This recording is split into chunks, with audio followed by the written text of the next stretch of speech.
So literally there are surprises all around the corner for this week in wrestling. Well, majority of the time it was Raw.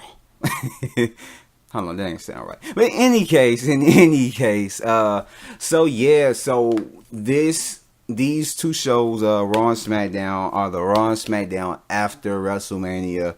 And I have to say they're pretty enjoyable. Most importantly, the Raw, which is the one that we're going to start off with.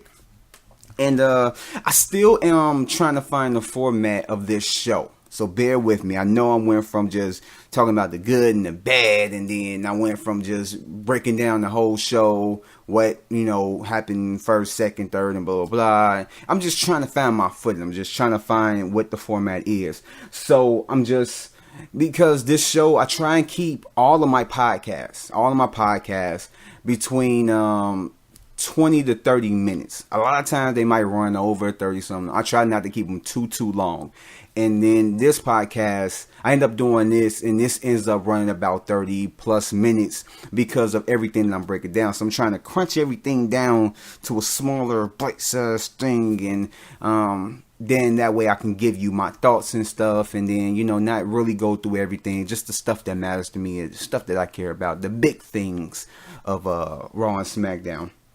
So I'm basically just gonna start off with there were a lot of surprises and returns on Raw, which I don't understand why they did it for Raw and didn't do it for SmackDown. Like some of these debuts, they probably could have did it for SmackDown, for the fact that I don't know if a lot of them are going to end up staying over, because next week we have the Superstar Shakeup and all that stuff. So yeah, I don't know how that's gonna go. I don't know if these NXT come-ups, I guess, call-ups or whatever, are going to stay on Raw, or they were just debuting, and then they're going to end up going, some of them going to SmackDown, some of them going to end up staying on Raw, or whatever the hell is going to happen. And more than likely, we might have some more call-ups next week with the Superstar Shakeup, but I'm not entirely sure, so maybe they saving that for just next week. Hopefully they get something for SmackDown, because overall, Raw had a lot more going for it than SmackDown, which is just a totally different story. But let's get into Raw. Just give you my raw thoughts of it. So, like I said, we had some returns, we had some debuts and stuff like that. We had Jeff Hardy return, helping out Balor and Rollins. Helping out Balor and Rollins. Then we had Samoa Joe. He cuts a promo on Roman Reigns after Roman Reigns make a promo about Vince and Brock. And then we have Bobby Lashley return, and he takes out Elias. And basically a spectacular fashion. Well, I ain't gonna say spectacular fashion, but in a show-off type of fashion. And then we have a few debuts as well. Actually, it's just 3 and 3. We have 3 returns, and then we got 3 debuts. I can't speak right now. Excuse me. The 3 debuts are Amber Moon. She comes out to help Nia in her tag team match against Bliss and Mickie James. And then the Authors of Pain come in. They beat Heath Slater and Rhino. And then No Way Jose comes in and debuts in a throwaway match. Just him debuting, not against anybody on the WWE roster, just throwing somebody. I forget. Guys, what do they call them? Just a throwaway match, just to show him off. But basically, it was some big stuff that kind of happened. Like, not only that, but Paige retires from wrestling, and that is kind of like really sad in itself, for the simple fact that I think she's only like 25, 26. She's really young. She's young compared to a lot of people that end up with the same injuries that she has, and they have to retire. Given Edge, and I believe Sheamus has somewhat of the same injury, and that we might see a retirement from him sometime within this year or next year. So I don't know about that, or just like what the status is on that. But I mean, I hate to see anybody walk away from wrestling, or just anything that they do that's like physical like this, because of an injury like this. And it was sad to see Edge go. Even though a lot of people might shit on Sheamus, it's kind of like, it's sad to see somebody that they love wrestling lose it. And or lose the ability to do it, I mean, they can still wrestle, of course, but they can't get physical like they can't get back in the ring. And with Paige, it's kind of like a little bit more gut wrenching and more, like, I guess you could say, gut punching to her, because she is young. She didn't have too much of a career as far as WWE. I mean, she had some years under her belt, but she had like some injuries, and she just recently came back from injury.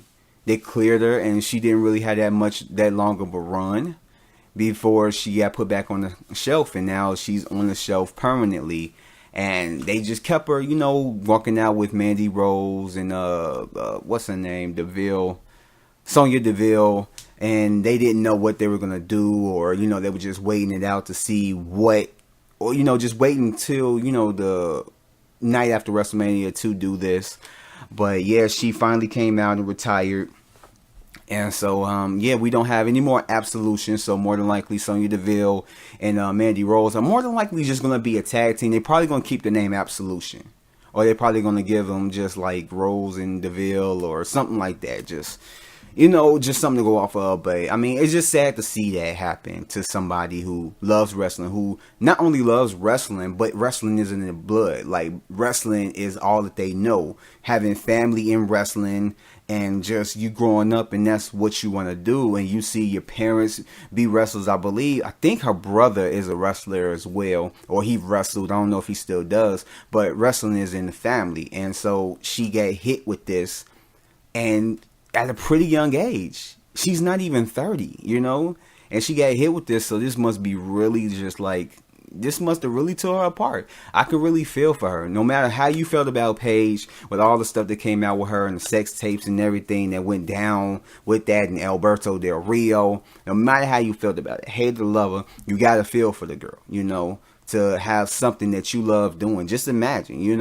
something that you love doing. If you're a writer, if you're if you make music, if you make movies or whatever, and let's just say, as a writer, your hands get broken. I mean, of course, there's other ways, but let's say you get hit with something to where you can't really talk, or you can't really use your hands or something like that.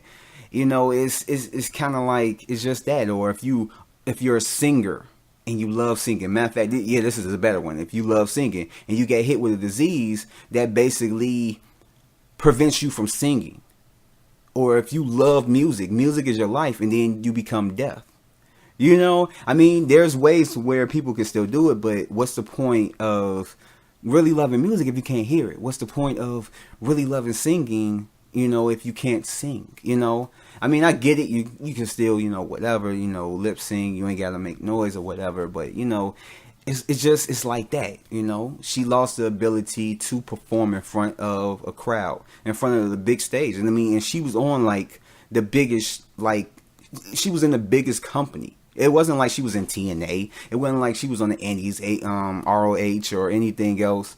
She's on WWE, It's a worldwide company. Her face is everywhere, and she was one of the popular ones, and that was just ripped from her. So I could feel for her. And like I said, hate her or love her, you got to feel for just the situation that she's in, It's just crazy. And like, it's sad to see something like that happens, but stuff like that happens. I mean, life happens in ways that you don't want it, but it does. But hopefully she finds something else. Actually, we're going to talk about what else she's going to do. Since it was announced the next night on SmackDown, with her being the RGM. But I'm going to get to that when I get to the SmackDown part. But getting into the show, basically, it was a lot. Like I said, it was a lot of surprises. I'm not going to get too much into everything. But, Stephanie comes out in the beginning, and she cuts a promo and just talks about kind of like downing the crowd and everything, but kind of praising Ronda Rousey for putting on a good performance. And she invites her to come out. Rousey comes out, and she gives Stephanie a hug, but then puts her in the armbar again, basically furthering her kayfabe injury, and then, smiles and walks away, and Stephanie is left hurting. Now, I was surprised at the fact that Stephanie is, basically getting her comeuppance, because if you've been following Stephanie for like the past years, you know, she rarely gets shown up. She's always the one giving the smackdown to whoever, male, female, it don't matter. She emasculates any man she comes across. And so just to see that she is willing to, you know, make herself look foolish, or, you know, make some gifts, basically push somebody up and push herself down, it's like, it's kind of crazy to look at, because the only time before this that I can remember that she did that within recent years, I know she's done it before, but in recent years, I could say like the more recent one was when Seth Rollins went against Triple H, and he ended up knocking Triple H into Stephanie, and Stephanie fell off the apron into a table, and this was at WrestleMania. I don't know if that was like last year or the year before, but I remember like that was one time. And then I think that was last year. Yeah, I think that was, because the whole thing with, yeah, okay, you know, I could be wrong, but I believe it's last year, so I'm stick with that. And then the time before that was when Vicky Guerrero, her last night on SmackDown as the RGM, not RGM, wow, as the GM or whatever of SmackDown, and she ended up pushing Stephanie in that pool of whatever that brown stuff was. And other than that, there's really no other times where Stephanie got really like torn to shreds. Really, no other time. And so this is a time where she ended up getting basically tapped out by Ronda Rousey, and then getting put in the armbar again and made, getting made to cry on the night after SmackDown. I mean, after WrestleMania, and it was kind of good. She needs to do more of that. Because if Vince at 70, 80s, whatever old he is, 100 years old, can still take bumps from Kevin Owens and other wrestlers just to put them over into a further storyline, and Triple H can get choked by Ronda Rousey, beat up and put through tables by a woman, and I'm not saying that as like, it's just, I'm not down talking women or anything, but, it's just, you got this big guy who is standing face to face with this like woman. I mean, she's not no ordinary woman. I ain't trying to put it like that. Ronda Rousey, she come in and kick my ass straight up, like no joking. She could probably kick any one of the dudes' asses that do podcasts and all that stuff. She probably kick the shit out of any dude. But in any case, it's like just the fact of like a woman is choking the shit out of Triple H and beating his ass. It's kind of like, damn, if he can do that, then she can take a few bumps. She ain't got to do it all the time. She just every now and then, just get a bump from somebody. Get how she does other people, get what's coming to her. She could do that. But I'm glad that she was able to do that. And then as she was walking away, the crowd was singing the Hey, Goodbye song, and then JoJo comes on, which is the first time I've heard JoJo say this, but she comes on talking about show some respect for Stephanie McMahon, and everybody starts booing, which it was kind of weird, but I thought that was actually pretty cool, because you got people to kind of like boo Stephanie a little bit more, and it's kind of pushing Ronda Rousey up a little bit. But then we get Braun Strowman and Lil Nicholas, which is the son of John Cone, which is a referee in WWE. They come out and they relinquish the titles to Triple H, basically saying that that there's scheduling conflicts because he's still in like the fourth grade or something like that. And so they gave him Kurt Angle the titles, and then Nicholas came, said that like when he come back, he's like they gonna get these hands, and then they walk off, which is actually pretty cool. Actually pretty funny just to think about that, like, he got to relinquish it because of schedule conflicts and stuff like that. Just it's like the subtle stuff. Braun Strowman, he don't have to do like major comedy bits. He don't have to come out. I didn't really like the thing that he did with Elias some weeks back, where he came out with the cello and all. It was just, to me, that was just kind of overdoing it. But when you have stuff like this, a little subtle humor, just stuff that, he says it in a way where it's not funny, but it's funny, just, I guess you could say kind of like a dry humor. But if he could come out and do stuff like that every now and then, not all the time, because he needs to be just brute force, just beating up motherfuckers. Like, that's all he needs to do. But when they have to have him be funny, just to have him do a little subtle humor like that goes a long way. But then, what else happens? So, the bar comes in, not demanding, but, just making, I ain't gonna say just suggestion, just asking Kurt, is he gonna give them the titles, or is he gonna do it in a more formal way? Well, give the titles back to them because of Braun Strowman, the controversy, kayfabe controversy, got the fingers up, but with him bringing in Little Nicholas and them having to relinquish the titles, and so Kurt tells them for some reason he's not going to give them back their titles, which they're not the champions no more. He should have said he was going to give them back. He's not going to give them back the titles because it's not theirs anymore. But I mean, that's a little nitpick, but it was just, yeah. But he tells them and said that there's going to be a tag team bout. 4 teams, and it's called the Tag Team Eliminator. 2 matches tonight, and the winners of both matches are going to compete next week, next Monday, for the basically, I guess you can say, yeah, for the number 1 contender spot at the Greatest Royal Rumble, going against the Bar, who are also the number 1 contenders for the vacant titles. So that happened, and basically it was just the matches. The Revival go against Gallows and Anderson, and they end up beating them. So the Rival advances on, and then Matt and Bray Wyatt go against Titus Worldwide, which is Apollo and Titus O'Neil, and they end up beating them, and they advance to next week. So next week we're gonna have the Revival versus Matt and Bray, Matt Hardy and Bray Wyatt, and also Rollins comes out, speaks about him winning the title, and gets love from the crowd. Balor comes out, interrupts him, challenges him. Basically, Miz comes out and tells him that he doesn't deserve it, that he deserves a rematch. And Balor's whole thing was that he didn't lose. And so they go back and forth with that little tit for tat that they get. And so basically the Miz and the Miz Taraj get ready to go head to head with Balor and Rollins when Jeff Hardy returns and basically evens the playing field, or the battlefield. I don't know how you say that. Levels the playing field. There we go. Levels the playing field. Which turns into a 3-on-3 tag team match later on in the night, which Rollins, Balor, and Hardy ends up winning.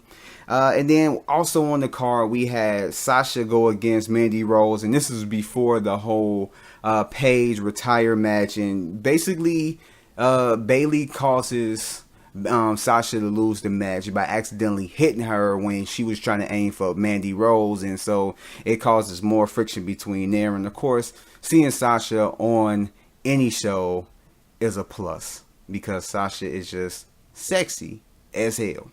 But in any case, and one thing I just wanted to know, tonight, 2 times, Kurt Angle was on the phone talking after 2 matches.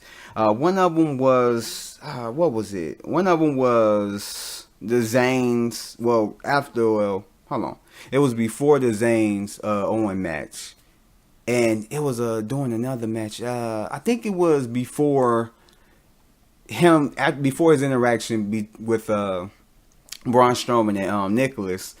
But who the hell is Kurt talking to? I mean, he's on the phone talking to somebody saying like, yeah, this was a really good match. Yeah, I'm glad that I put this together. It's like, why are you like, what's the point of, I can see it, put it like this, it doesn't make sense to be talking to somebody after a match or something like that. It's like, it doesn't really state who he's talking to, I could see if he was talking to somebody right then and there, not on the phone, but just in person. If it was another superstar or referee or just a personnel where he was just talking and they was watching the match, I'm like, yeah, Kurt, that was a good match. Yeah, man, that was good. Like I was lucky to bring this person on or blah blah blah. But just him talking, I don't know, it just seemed kind of out of place. Like it just seems so convenient, just to be right there talking about the match right after it. But it's whatever. But yeah, and this one thing that I did forget to mention, even for my predictions episode of the Triple W podcast, and even like the results that I did for WrestleMania, I forgot to mention that the Shane McMahon Daniel Bryan match versus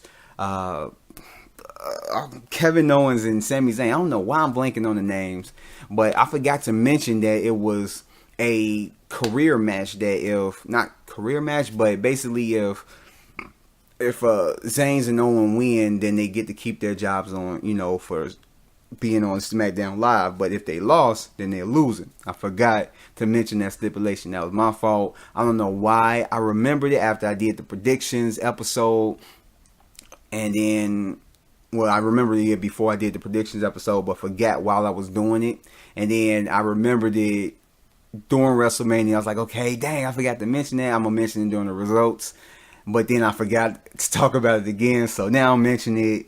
Yeah, covering my tracks. But yeah, so Zayn and Owens come on Raw, trying to beg for a job on Monday Night Raw, but then Kurt Angle tells them that he only got one spot and that they can challenge each other for that one spot here on SmackDown, and so they get a match later on. But before even then, Kurt Angle did this thing where he basically took a shot at TNA. Now, it's not a big deal, but it was just funny for him to mention that. Especially now that he just said that, like, I heard TNA is hiring, which that was the first time ever that I've heard TNA ever mentioned on WWE program. Well, on a WWE live show, either Raw or SmackDown. It's crazy. I don't know. It was a big thing at that moment to hear. But I know a lot of people going over the thing like, oh, he's talking about Impact and blah, blah, and all that stuff. And a lot of people or podcasts will point out that, but like, oh, well, he's not talking about Impact because they changed the name and blah, blah, and all that stuff. It's like, yeah, they are. It's like, I know a lot of people are just, a lot of people are right for thinking that. Like, he is talking about Impact Wrestling, Owl City, Global Force, TNA, whatever you want to call it. He's talking about that. He's not referring to Impact, the dead name, the dead brand. Or he's not talking about TNA, the dead brand. He's talking about Impact Wrestling. He's talking about the company that is on not Spike. What channel was they on now? Oh my gosh, I knew it. Dang, what's the name of the whatever station is? He's talking about Impact Wrestling. That's what he was referring to. He knows TNA is no longer TNA, or Impact Wrestling is no longer TNA. He knows that, but he was referring to it as Impact. I mean, he was referring to Impact, but he said TNA. That's why the whole crowd was like, ooh, this and that, because a lot of people still recognize it as TNA. Though a lot of people do call it Impact Wrestling, the proper name, or the correct name of the company.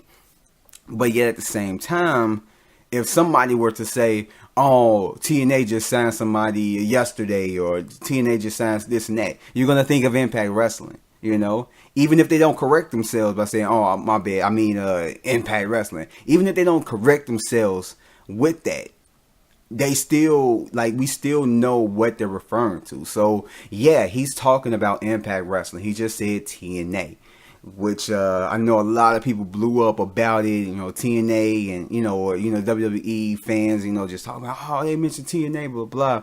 It's a big deal for that moment. It's not a big deal now because we all know the rut that Impact Wrestling is in right now with the recordings. I never did like the recordings, how they did it, where, they recorded a month or 2-3 months in advance of recordings or whatever within a week or two, and then everything that's happening already happened in the past, so you can get the results. And then certain people then left the company, but they still have like about 4 more shows that they're on that's going to be put on TV. It's like I never did like that. I never did. Not even just for that fact, but just for the simple fact that just it being live and them, I don't know. I know it's a lot of logistics, a lot of money and stuff that goes into it. Like, I get that. I get it. But I just personally never did like that. And that's why I completely fell off of Impact Wrestling. It's just, I can't watch it no more. Some people have started watching it again. They said that it's good. I know some podcasters I listen to said that they enjoy it. It's not like anything worth talking about, but they enjoy what's happening on there. I mean, that's cool. I really don't care. It's like, I gotta stop my DVR from recording because it still records, but every time it records, I delete it. I don't even look at it. Like 7 times I might kind of look at it, but it's probably like about 20-something minutes of it, and I fast forward through most of the 20 minutes that I watch. And I was just like, what, I'm not even gonna spend time even just fast forwarding through it, just because it's not even worth it. But in any case, I'm getting off subject. He mentioned TNA. He meant Impact. It was meant for Impact, and that's what he was talking about. But in any case, it was just kind of like a big blow. But yeah, so Zayn and Owens have their match, and it ends up into a double count out. I guess you could say, double count out for both of them. So neither one of them get put on Raw. So they probably gonna have something else happen for them next week.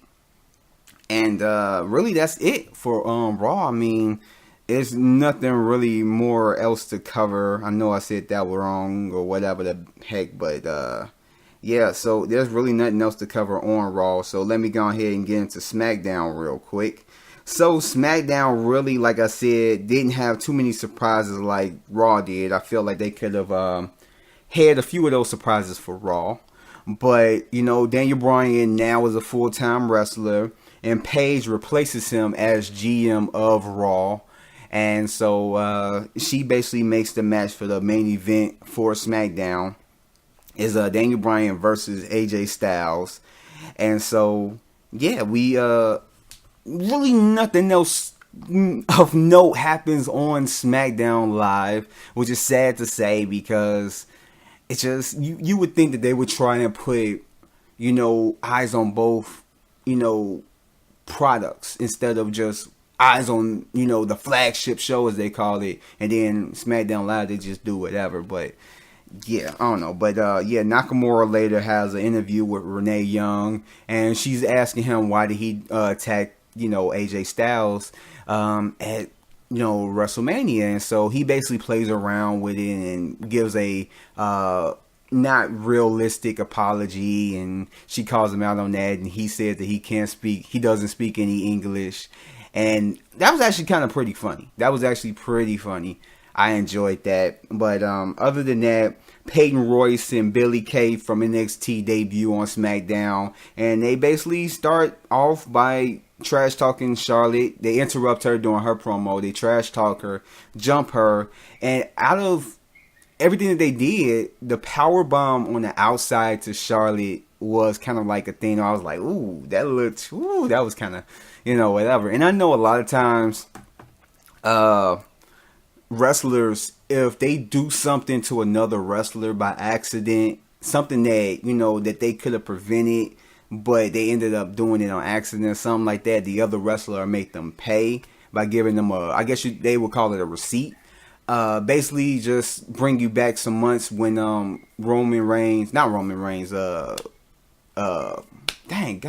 Strowman, Brock Lesnar, and I forgot who else. It was Kane. I think it was Kane. Was all in a match, and then Braun Strowman ended up hitting Brock Lesnar in the face with a knee for real on accident, and then Brock Lesnar gave him the receipt with punching him in the face and told him to slow down or something like that. And basically just something of that nature. And wrestlers have known to do that throughout the years. And so I thought that, I don't know, it probably could have been either one or two ways that when they powerbombed her, they probably did it pretty hard. And so ended up Charlotte in a sense, I guess you could say making them pay. She kind of like just not helped them put her in the ring. That she just put all her weight down. So when they were trying to put her back in the ring, they were having like the most trouble. Like they were sitting there. I think it took them like about 10 seconds to try and pick her lifeless body, as you could say, off from the ground into the ring. And they both, and it was just two of these girls, Billie Kay and Peyton Royce, was just struggling trying to put Charlotte up in the ring. They finally got in the ring, stood above her, basically just gloating and whatever. And so when they left out the ring, Carmella comes in with her Money in the Bank briefcase and cashes it in. But one thing that was just, I was sitting there looking like, what the like, you know, is the referee. When she grabbed the referee and told him that she wanted to cash it in, I don't know why he was sitting there thinking about like, are you sure? You want this, you know, he wasn't saying that. Or at least I don't think so, but that's kind of like, look what his actions was saying. Like, this briefcase, you wanted to cash this in, and then he walks back to like cash it in, or, you know, tell them that she's cashing in. He turns back around and like, are you sure? You know, it's just like, dude, she tells you that she wants to cash it in. The rules of the Money in the Bank contract in the briefcase is stating that if whoever wins it, can basically use it at any point, any time. That means if the champion is down during a match, they can say it's going to happen at this pay-per-view next month or this Sunday or whatever. It can happen after a match. You know, whenever they want it, they can cash it in and win. And he acted like he was stupid, like he just didn't know what the hell. I can see if it was a new referee, if he didn't know what the hell. But even then, you would think that, you know, if you're a referee, you have some experience on the indies, you know, as being a referee. I mean, it just wasn't clicking. And I timed it. It took him 25 seconds to tell the ring announcer that Carmella is cashing it in. Took him 25 seconds to do that. And then once that happened, it only took her 6 seconds to win. Like, dude. And she's screaming. I literally wanted to get up in there and scream at him too. I'm like, dude, cash it in. Cash it in. I'm telling you, cash it in. You know, it's like at that point, you wanted to beat the shit out the referee because he was acting stupid. But like I said, Carmella ended up cashing it in. 6-second win. She's the new champ, crying about it and all that stuff. And yeah, I mean, it was, the crowd popped for it. I even got like a little bit excited. I'm like, oh shit, you know, this is happening.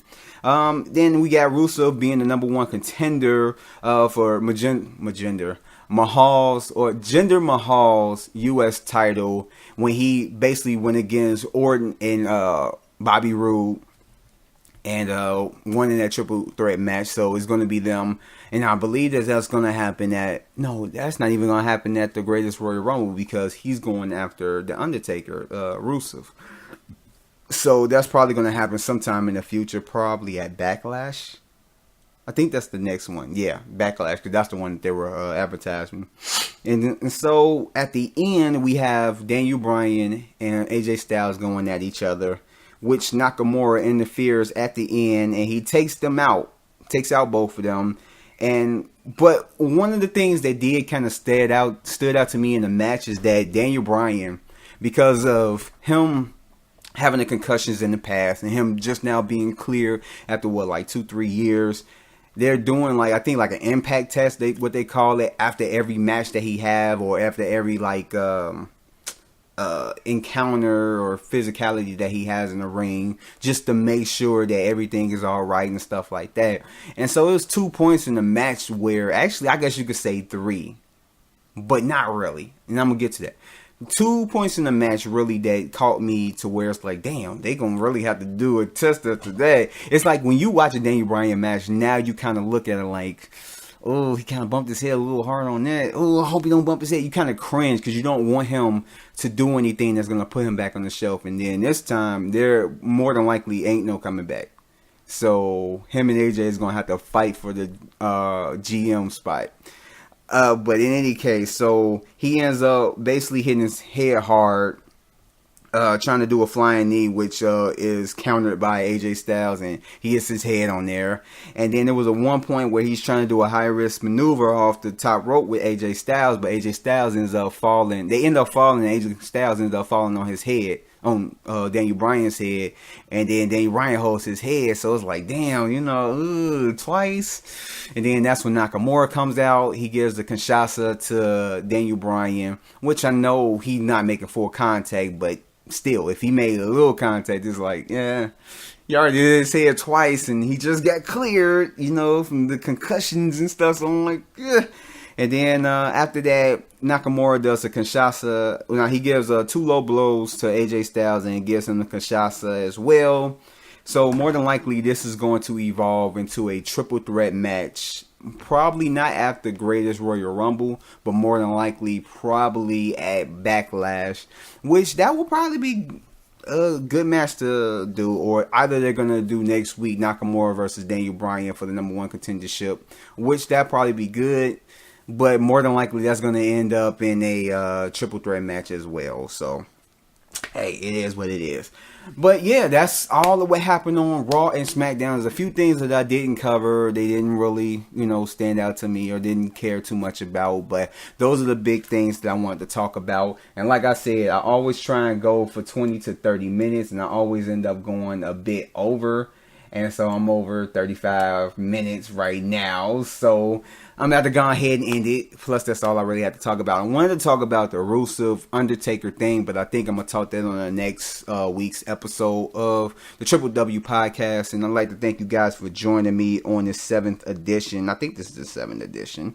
Let me check, because I'm doing other podcast to take one podcast, so the numbers are jumbled up. So yeah, the 7th edition, 7th episode of the Triple W podcast. I'd like to thank you guys for joining me, and check out next week's. I'm gonna try and have it out a little bit earlier. I don't know when. My whole thing is that I wanted to have this drop every Saturday, but I don't know. I have a lot of time on my hands because I got into an accident. It's one thing I didn't mention, but yeah, I'm going to have, probably going to try and put it out a little bit earlier since I have a little bit more time to watch these shows and stuff like that and do a lot more stuff. So, yeah, I'm trying to have it out a little bit more early. I know I said that, but I'm going to try. But, yeah, that's all I have to say. Everything else is in the description below. Check out the latest episodes of the Take One podcast, which I will be dropping another episode tomorrow. And probably dropping out a couple more later on in the week. So I don't know. I'm going to see how things go. And I'm trying to drop out a lot more other stuff. So stay tuned to that. And that's all I got to really say on this episode. So I will catch you guys on the next one. Peace.